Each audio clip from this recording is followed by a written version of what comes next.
Hello, chess family. It's me, National Master Jesse James, and today we're taking a look at game number 5 of Fischer's My 60 Most Memorable Games.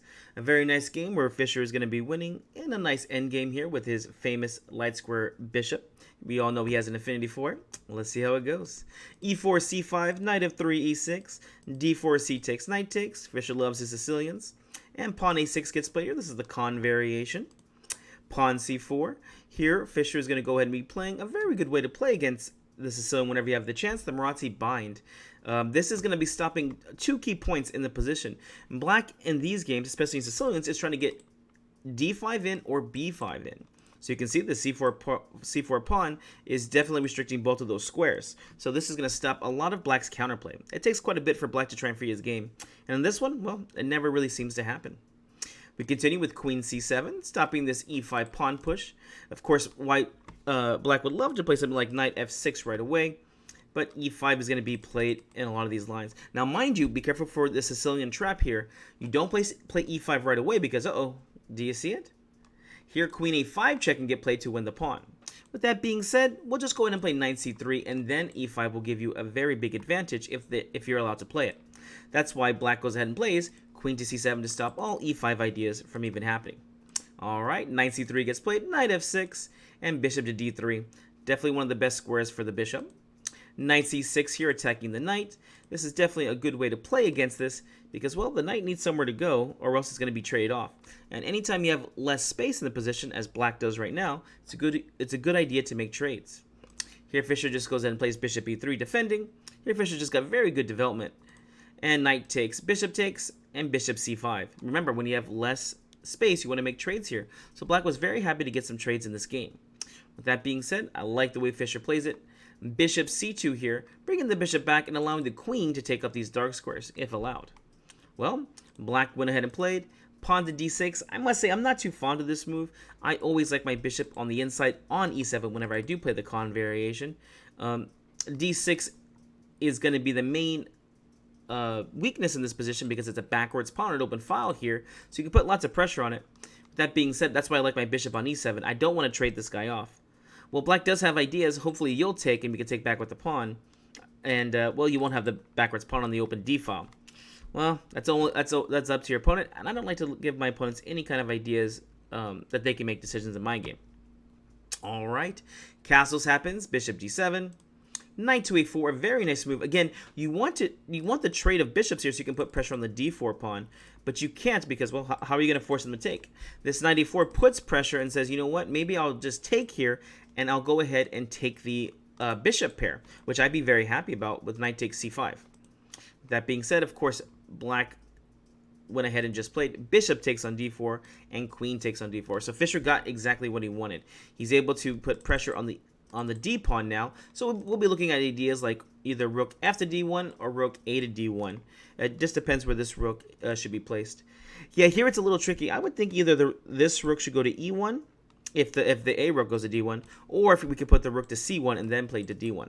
It's always a good idea to look about what your options are. Think about where the action is going to be happening and what's the place where your pieces are going to get the most out of it. All right, well, Black is already foreseeing this d8. These d6 pawn being attacked, so rook to d8 gets played right away, and rook f to d1, again putting pressure on this weakness of d6. Castles happens, and rook a to c1, and this makes a lot of sense here because if you're going for a kingside attack, you might look for e5 here, but there's not enough pieces on the board here for Fischer to create his attack. So here he has a weakness on d6 here. Let's just put pressure on it, right? There's no need to try to make more weaknesses if you have a weakness that you can work off of right away. Well, rook a c1 is an interesting move. There is a little idea here. Why can't we take the pawn on d6 now? Can you take it? Oof. If you take it, Black does get a good game. I'll go ahead and challenge you. Go ahead and push pause. See why taking on d6 does not give White a good game here. All right, hopefully push pause will be figured it out. Here, taking the pawn was a bit taboo, as after you play, queen takes on d6, queen takes, rook takes, bishop takes, rook takes, bishop takes, and now you see the e4 pawn is just hanging, so knight takes on e4 here. And, well, this is a way to play. Well, White probably is a little bit better here because of the bishop and rook. With that being said, he lost your main advantage, and Black is equal as far as material goes, and even equal as far as the position goes. Again, white will have a slight advantage just because of the bishop and rook, but it's probably not enough to win the chess game. So Fischer makes the wise move, of course, just maintaining his advantage, and plays rook a to c1. We don't want to lose this e4 pawn. Queen to a5, a nice move here, putting pressure on the knight. What do we play here? Again, there was another variation you could take a look at, is that black tries this pawn to b5 move. But here, white just maintains the advantage. Pawn takes, knight c3. And now you can definitely see that this pawn can't really be advanced forward as long as this queen's here. So now we have two weaknesses to attack d6 and b5. Alright, back to the game. Queen a5 got played. What are you going to do with this knight? Here, I really like the move that Fischer chooses here. Take a second here. See if you can find a move here for white. This will not bring you the biggest advantage, but it does give you a good game. What do we play here? I like this move, like I said. Here, queen b6 got played. Trading off into endgame is definitely something that Fischer will like. So after queen takes, knight takes, of course we can't just try and grab on a4 as the queen would be hanging. We go ahead and see that bishop c6 gets played. Alright, well, e4 pawn's being attacked. Simple chess. What do we play here? Yeah, it's just pawn to f3, making sure that this is a very solid structure here. Again, black is having a hard time. Although he's able to try and get some maneuvering in, it's still a bad position for him because, well, he can't achieve d5 and he can't achieve b5. So white is able to keep building up against this d6 pawn. Black played the best move in this position, a very nice tricky move here. Knight to d7 here, and black misses white's idea. Of course, you see we can't take the d6 pawn as well. Knight takes on b6 and you just lost a piece. But Fischer had planned for this. Can you find the only way for white to have an advantage in this position? Now, you could play something like knight a4 here. Again, I do recommend that you push pause here. Think about all the moves. Remember, always look for the impossible moves. Those are the ones your opponents will miss. What did Fischer play here? I love this move. He plays the amazing knight to d5 here. What a bold move here, right? Most people won't even look at this move, and it comes with a nice idea. Maybe we'll go knight e7 check, and then take, and then we could take the d6 pawn. And of course, well, if we take, as will happen in the game, well, the bishop just gets trapped. So if pawn takes, we take with our pawn. And here we're going to be getting a good position because it's going to be bishop against the knight. And of course, we're going to have some weak pawns here. Of course, if they take on d5 here, which is just atrocious because after rook takes, now we got isolate pawn and open file here. We could just keep building up against this. Another way would be bishop takes, pawn takes obviously is really bad because, well, now you've blocked your own pawn. Now black is actually better because he has a very nice outpost.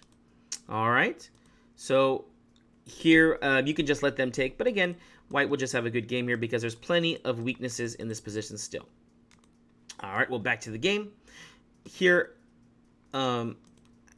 after this, black played the best move. Bishop takes on d5. E takes on d5. It's interesting to see which way you should take back. To be honest, the computer gives it almost as equal. I must say, I might have chosen something like E takes d5, definitely. And that's just due to the pawn structure. C takes d5 does look nice, but with the pawn structure the same here, it's going to be a little bit harder to win. If you can get your rook to c7, that's a different story. But here, black can simply just play e5 and then get the rook to c8, and then the balance is there, and it's really hard to create the imbalance or to get the advantage at that point.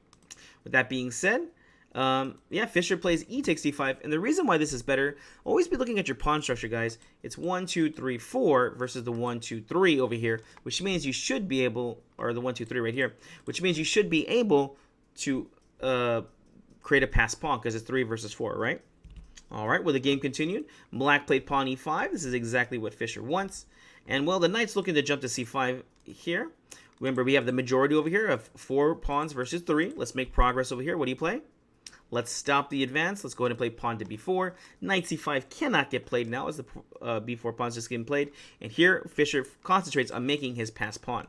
Beautiful work here. Pawn g6 gets played. Remember, black has the majority now on the king side, the 5 versus 3, or 4 versus 3, sorry. So here, this is where black's going to be pushing. Now, this won't be as good for black because, well, even though you're going to be creating the passed pawn, there's a king here to stop you. Little things like this really add up to get a big advantage. Notice there's no king over here on the queen side, so it's less pieces that can stop your pawn.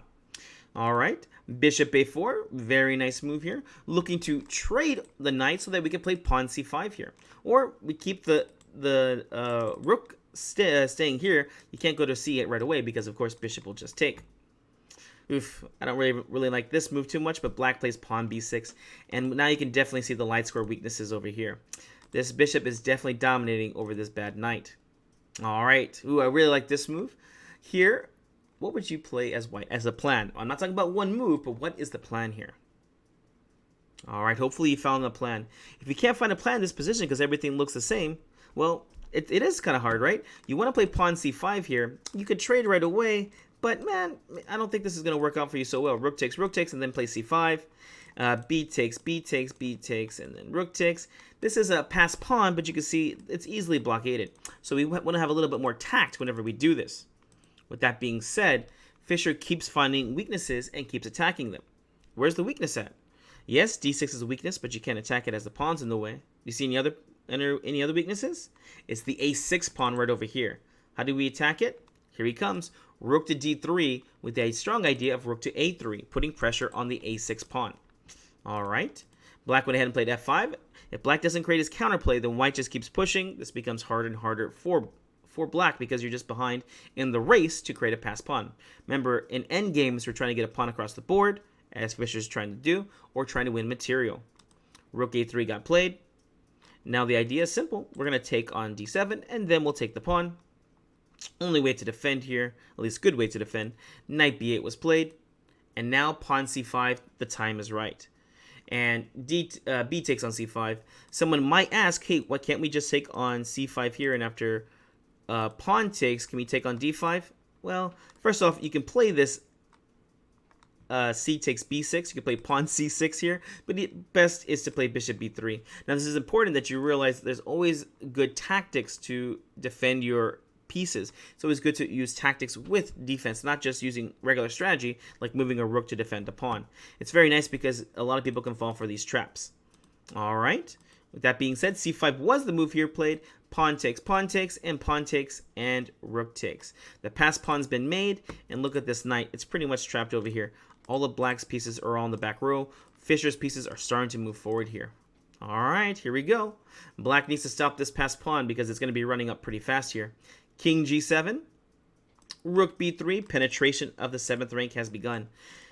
Once the penetration of 7th rank happens, the game is pretty much over at this point. White already has a 2+ advantage. Rook f7 got played, trying to guard the 7th rank. And now, here we see it. Pass pawn is going to start pushing. Pawn d6.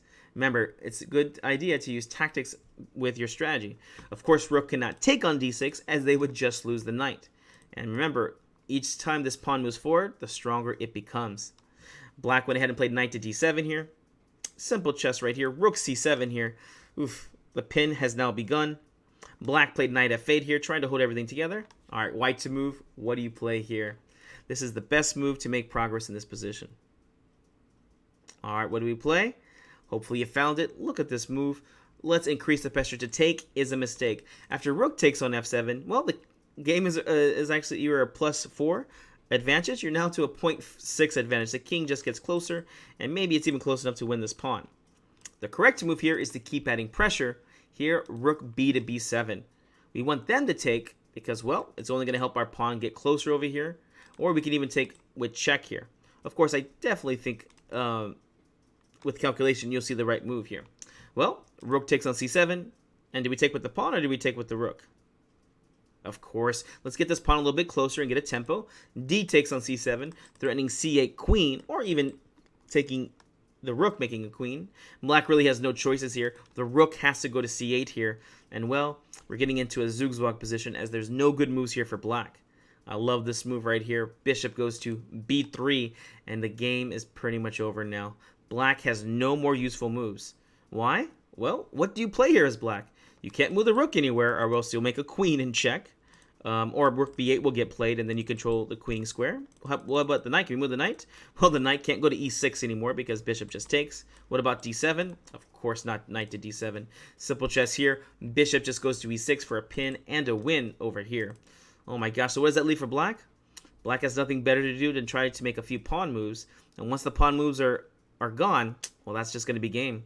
Black played a5, pawn to a4, h6, h3, g5, and the nice last move here, pawn to g4.